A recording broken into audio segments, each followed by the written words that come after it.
Assalamualaikum warahmatullahi wabarakatuh. Selamat pagi. Jumpa lagi di pelajaran ekonomi. Hari ini kita akan belajar cara menyusun laporan keuangan. Yang pertama, pengertian laporan keuangan adalah laporan yang menunjukkan kondisi keuangan dari suatu entitas atau perusahaan pada suatu periode tertentu. Lalu, apa sih tujuan disusun laporan keuangan? Yang pertama, untuk menilai kondisi usaha, atau malah sebaliknya. Kemudian, sebagai bahan evaluasi bagi internal perusahaan atau manajemen. Kemudian yang ketiga, sebagai bentuk pertanggungjawaban perusahaan kepada pihak investor dan lain sebagainya. Nah, kita lanjut ke jenis laporan keuangan. Jadi menurut standar akuntansi keuangan, ada 5 jenis nih laporan keuangan. Yang pertama ada laporan laba rugi, laporan perubahan modal, laporan posisi keuangan, laporan arus kas, dan catatan atas laporan keuangan. Kita bahas satu persatu. Yang pertama, jenis laporan keuangan laba rugi. Jadi, laporan laba rugi itu menggambarkan laporan kinerja dari suatu perusahaan yang mana menghitung antara pendapatan dan beban. Nah, apabila selisih pendapatan dan beban lebih besar pendapatan, maka itu disebut dengan laba atau untung.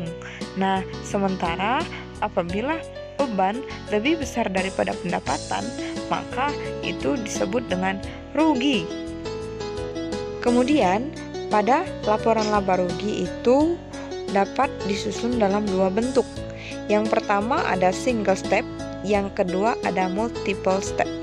Jadi kalau single step itu biasanya menggambarkan laporan laba rugi yang bersifat umum, sementara multiple step lebih detail.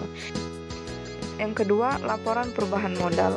Laporan perubahan modal ialah laporan yang menyajikan informasi berupa modal akhir perusahaan yang bersumber dari modal awal ditambah laba, dikurang rugi apabila rugi, kemudian dikurang prive atau pengambilan pribadi. Nah, untuk yang ketiga ada laporan keuangan berupa neraca atau laporan posisi keuangan yang isinya memuat antara aktiva sama dengan pasiva. Di sini menyajikan total seluruh harta perusahaan yang nilainya akan seimbang dengan kewajiban atau hutang perusahaan ditambah modal bagi perusahaan. Ada 2 bentuk. Yang pertama ada bentuk stafel atau laporan, yang kedua ada bentuk skontro atau rekening. Kalau stafel terus memanjang ke bawah, kemudian kalau skontro sebelah menyebelah kanan dan kiri. Hari ini kita akan menyusun laporan keuangan berdasarkan dari persamaan dasar akuntansi yang telah kita susun sebelumnya. Ya, untuk yang pertama kita akan mencoba untuk mengerjakan laporan keuangan berupa laporan kinerja perusahaan atau biasa disebut dengan laporan laba rugi perusahaan. Langsung kita lihat di sini. Untuk yang pertama laporan laba rugi ini sumbernya kita peroleh dari kolom modal dan keterangan. Nah, jadi hal-hal yang berpengaruh terhadap penambahan modal artinya adalah pendapatan jasa. Semua pendapatan dijumlahkan, hasilnya adalah Rp11.600.000. Kemudian total seluruh beban sewa, beban iklan pada tanggal 5, beban listrik, air dan telepon, beban gaji, beban perlengkapan dijumlahkan, hasilnya menjadi pengurang Rp4.520.000. Nah, setelah itu diselisihkan, karena lebih besar pendapatan, maka laporan keuangan pada laporan laba rugi ini menghasilkan laba. Nah, berikutnya kita akan menyusun laporan perubahan modal. Sumbernya dari yang pertama modal awal pemilik, diambil pada tanggal 1, totalnya Rp20.600.000. Kemudian pada laporan laba rugi tadi kita menghasilkan laba, maka labanya kita salin senilai Rp7.080.000 dan terdapat prive pada tanggal 31 senilai Rp2.100.000. Nah, kemudian laba dikurang price, hasilnya masih positif, sehingga kita tulis penambahan terhadap modal.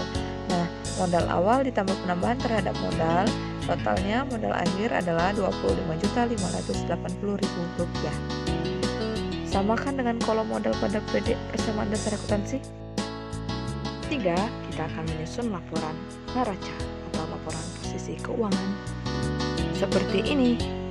Jadi neraca yang kita buat ini adalah bentuk skontro, sebelah menyebelah.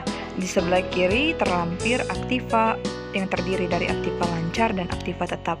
Kemudian yang di sebelah kanan ada kewajiban dan modal. Dan kita lihat hasilnya seimbang.